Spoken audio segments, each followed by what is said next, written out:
जय श्री कृष्ण, राधे राधे। आज हम आपको सुनाएंगे बैसाख मास की मोहिनी एकादशी की व्रत की कथा और भगवान विष्णु की मोहिनी अवतार का दिव्य रहस्य। यह मात्र कथा नहीं, यह ईश्वर की करुणा का, धर्म की रक्षा का और भक्ति की अमर ज्योति का जीवंत चित्रण है। जिस दिन स्वयं संपूर्ण ब्रह्मांड की अधिपति भगवान श्री हरि ने मोहिनी रूप धारण कर देवताओं को अमृत प्रदान किया, वह दिन था एकादशी का। उसी पुण्यतिथि का नाम है मोहिनी एकादशी।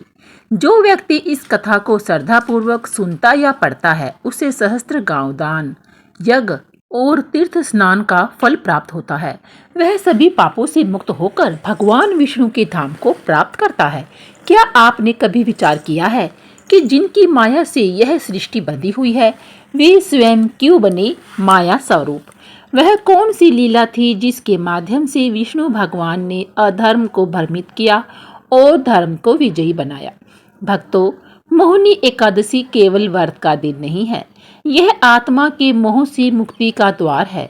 यह व्रत मोह, माया और पाप की बेड़ियों को काटने वाला एक दिव्य उपाय है।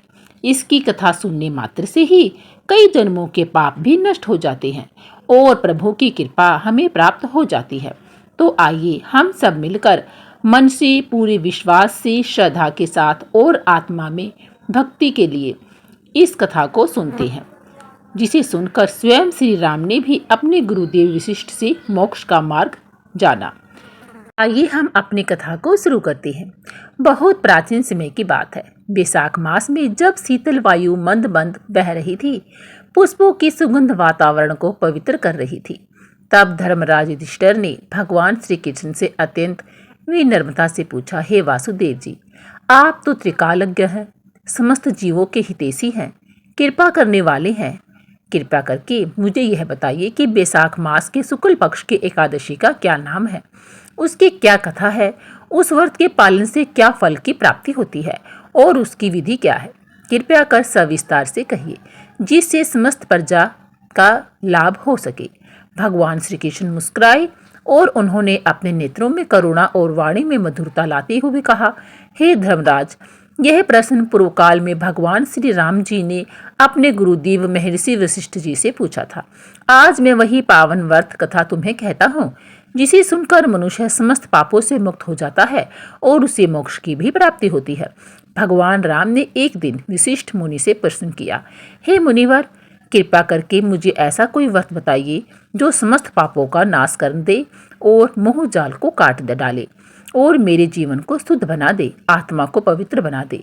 वशिष्ठ मुनि बोले, हे राम, विशाख मास के शुक्ल पक्ष की जो एकादशी होती है, वह मोहिनी एकादशी के नाम से जानी जाती है।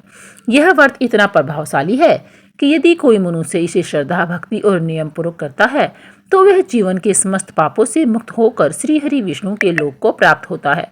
अब मुनि वशिष्ठ उस कथा को कहते हैं जो प्राचीन काल में घटित हुई थी। एक समय की बात है, सरस्वती नदी के पवित्र तट पर भद्रावती नामक एक नगर था।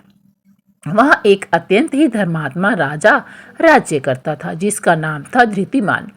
वह चंद्रवंश वंश में उत्पन्न हुआ था और अपनी न्यायप्रियता व धर्म पालन के लिए प्रसिद्ध था। उसी नगर में एक धनवान वेश्य भी रहता था, जिसका नाम था धनपाल। उसका हृदय अत्यंत ही पुण्यशील और करुणा से भरा हुआ था। उसने अनेक धर्मशालाएं, कुएं, बावड़ियां, मंदिर, गौशाले बनवाए थे। वह भूखे को अन्न, प्यासे को जल और दुखी को सांत्वना देने से पीछे नहीं हटता था। उसका जीवन भगवान विष्णु की भक्ति को समर्पित था। धनपाल के 5 पुत्र थे, सुमना, मेधावी, सुकृति, धृतिमान और दृष्टबुद्धि। 5वां पुत्र, जो दृष्टबुद्धि, अपने नाम के अनुरूप ही था, अत्यंत दुराचारी, अपवित्र और अधर्मी। जुआ, शराब, स्त्रियों के पीछे भागना, चौर्य कर्म, दुर्व्यसन, बुरे काम करना, कोई भी ऐसा काम नहीं था जो वह पाप ना करता हो। उसके व्यवहार से धनपाल का हृदय टूट चुका था। उसने अनेक बार अपने बेटे को समझाया, समझाने के बाद दंडित भी किया, लेकिन कुछ भी असर ना हुआ। तो उसने विवश होकर दृष्ट बुद्धि को घर से ही निकाल दिया। नगरवासियों ने भी उससे किनारा कर लिया। उसका जीवन अंधकार में हो गया। ना अन्न, ना वस्त्र, ना छत। वह दर दर भटकता ही रहा, कूड़ा कचरा खाता, गलियों में सोता और पश्चाताप की आग में जलता ही रहता।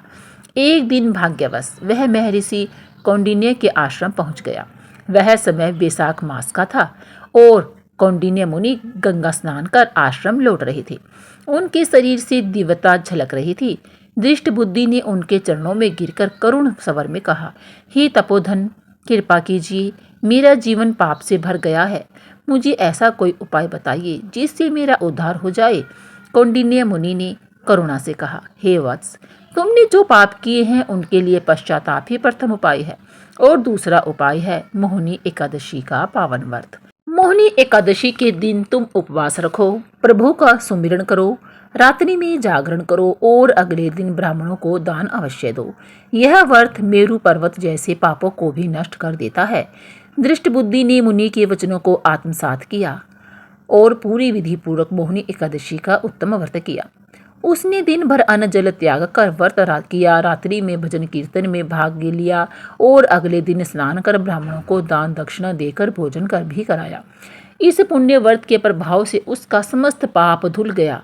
वह निष्पाप हो गया और अंत समय में दिव्य देह प्राप्त कर गरुड़ पर आरूढ़ होकर श्री विष्णु धाम को चला गया।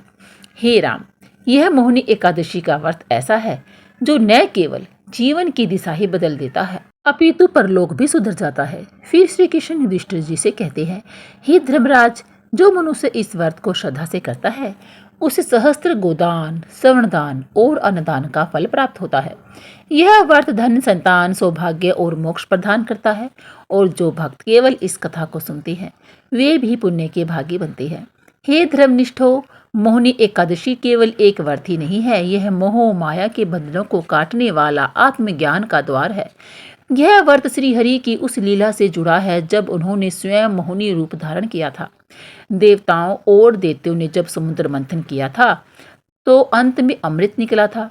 उस अमृत के लिए दोनों पक्षों में भयंकर युद्ध होने लगा था।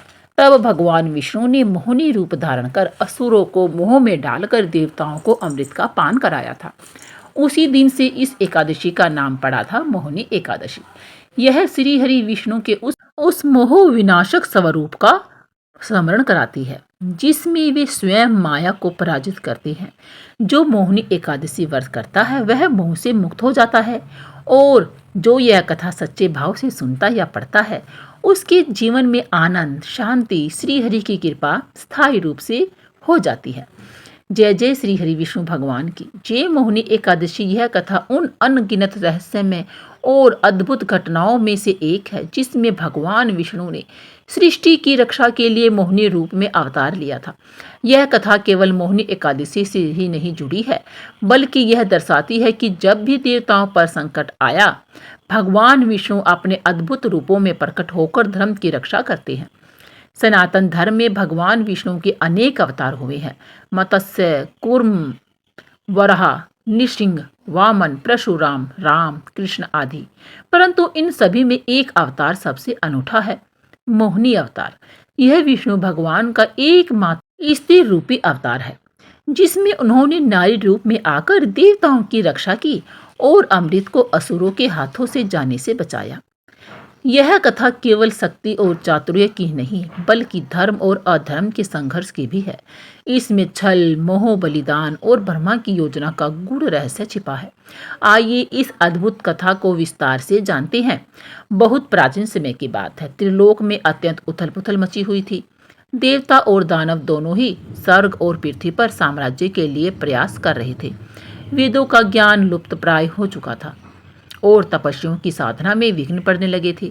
उस समय के असुर, विशेषकर महाबली राक्षसों ने अत्यधिक शक्ति अर्जित भी कर ली थी और देवताओं को पराजित कर स्वर्ग से निष्कासित कर दिया था।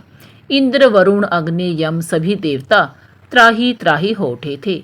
उन्होंने ब्रह्मा जी से सलाह ली और फिर सब मिलकर अक्षीर सागर में शयन कर रहे भगवान विष्णु की शरण में पहुंचे। भगवान विष्णु ने उनकी बातों को ध्यानपूर्वक सुना और उन्हें एक उपाय बताया। उन्होंने कहा कि अमृतत्व की प्राप्ति के लिए समुद्र मंथन करना होगा जिससे अमृत निकलेगा। यह अमृत देवताओं को बल प्रदान करेगा और वे असुरों को पराजित भी कर सकेंगे। लेकिन यह कार्य अकेले देवताओं के हाथों में वश में नहीं था, अतः असुरों को भी इसमें साझेदार बनना पड़ा। देवता और असुर दोनों पक्ष समुद्र मंथन के लिए इकट्ठे हो गए। मंदराचल पर्वत को मथनी और वासुकी नाग को रस्सी बनाकर उन्होंने समुद्र मंथन आरंभ कर दिया। यह एक अत्यंत कठिन और लंबी प्रक्रिया थी। जब मंथन शुरू हुआ तो सबसे पहले हलाहल यानी कि विष निकला, जो अत्यंत घातक और विनाशकारी था। कोई भी उसे ग्रहण करने को तैयार ही नहीं हुआ। जब समस्त देवता दानव भयभीत होकर पीछे हटने लगे, तब भगवान शिव ने संसार की रक्षा हेतु उस विष को अपने कंठ में धारण किया। तभी से वे नीलकंठ कहलाए। इसके पश्चात मंथन से एक एक करके रतन निकलने लगे। ऐरावत हाथी, कामधेनु, कल्पवृक्ष, अप्सराएं, चंद्रमा और अनंत लक्ष्मी जी प्रकट हुई, जिन्हें भगवान विष्णु ने अपनी पत्नी के रूप में स्वीकार किया। मंथन का अंतिम और सबसे महत्वपूर्ण फल था अमृत कलश। जब भगवान धन्वंतरी अमृत कलश लेकर प्रकट हुए, तब देवता और असुर दोनों ही उसकी ओर लपके। असुर अमृत प्राप्त करने को लालायित थे और उनकी संख्या और शक्ति अधिक थी। देवतागण चिंतित हो उठे कि यदि असुर अमृत प्राप्त कर लेंगे तो उनका विनाश तो निश्चित ही है। इस संकट को दूर करने के लिए भगवान विष्णु ने एक दिव्य रूप धारण किया, मोहिनी स्वरूप। मोहिनी का सौंदर्य ऐसा था कि देखने वाला उसे देखता ही रह जाए। देवता और असुर दोनों ही उसकी ओर आकर्षित हो उठे, पर मोहिनी ने अपनी मधुर मुस्कान और सौम्य वाणी से सबको शांति से बैठा दिया और कहा, मैं अमृत वितरण करूंगी, लेकिन मेरी एक शर्त है। मैं जिसे जैसा दूं वह वैसा ही स्वीकार करेगा। उसकी मधुरता और आकर्षण के वशीभूत होकर सभी असुर भी सहमत हो गए। मोहिनी ने चालाकी से सबसे पहले देवताओं को अमृत पिलाना शुरू किया। असुर भ्रमित होकर अपनी बारी की प्रतीक्षा करते रहे। तभी एक चालाक राक्षस स्वरभानु देवता का रूप धारण कर देवताओं के मध्य जा बैठा और अमृत पीने लगा। लेकिन जैसे ही अमृत उसके कंठ में पहुंचा, सूर्य और चंद्रमा ने उसकी पहचान कर ली और भगवान विष्णु को सूचित किया। मोहिनी रूप में भगवान विष्णु ने तत्क्षण सुदर्शन चक्र चलाया और स्वरभानु का सिर उसके धड़ से अलग कर दिया, किंतु अमृत गले तक पहुंच चुका था, अतः उसका सिर और धड़ दोनों अमर हो चुके थे। उसका सिर राहु और धड़ केतु कहलाया। तभी से राहु और केतु सूर्य और चंद्रमा से शत्रुता रखते हैं और काल काल पर उन्हें ग्रसते हैं, जिसे हम ग्रहण के रूप में जानते हैं। इस प्रकार देवताओं को अमृत प्राप्त हुआ और वे पुनः बलवान हो गए। उन्होंने असुरों को पराजित कर सर्वलोक को पुनः प्राप्त कर लिया। भगवान विष्णु का यह मोहिनी अवतार केवल एक स्त्री रूप नहीं था, यह सृष्टि की रक्षा के लिए रचा गया एक अद्भुत अलौकिक लीला थी। इस रूप में भगवान ने यह सिद्ध किया कि नारी का सौंदर्य केवल मोहित करने वाला नहीं, बल्कि संकट से उबारने वाला भी हो सकता है। यह मोहिनी अवतार न केवल पौराणिक दृष्टि से बल्कि आध्यात्मिक रूप से भी अत्यंत ही महत्वपूर्ण है। यह दर्शाता है कि भगवान जब भी सृष्टि में धर्म नाश होते हुए देखते हैं, खत्म होते हुए देखते हैं, तो वह किसी न किसी रूप में अवतरित होकर धर्म की रक्षा अवश्य ही करते हैं। मोहिनी एकादशी इसी मोहिनी अवतार की स्मृति में बनाई जाती है। इस दिन व्रत रखने से हमारे अंदर जो मोह होता है उसका नाश होता है, हमारा मन शुद्ध होता है और भक्तजन भगवान विष्णु की कृपा के पात्र बनते हैं। जो व्यक्ति इस कथा को श्रद्धापूर्वक सुनता या पढ़ता है, उसे सहस्त्र गांव दान या गोतीर्थ स्नान का फल प्राप्त हो जाता है। यह कथा हमें सिखाती है कि विश्वास, धैर्य और भक्ति के साथ यदि हम जीवन की कठिनाइयों का सामना करते हैं, तो स्वयं भगवान श्री हरि हमारी सहायता के लिए कोई न कोई रूप लेकर अवश्य ही हमारे सामने आ जाते हैं और हमारी परेशानियों को दूर करते हैं। यह कथा आपको कैसी लगी हमें कमेंट बॉक्स में जरूर बताएं। लाइक करें, शेयर करें, सब्सक्राइब जरूर करें। बोलिए जय श्री कृष्णा, राधे राधे।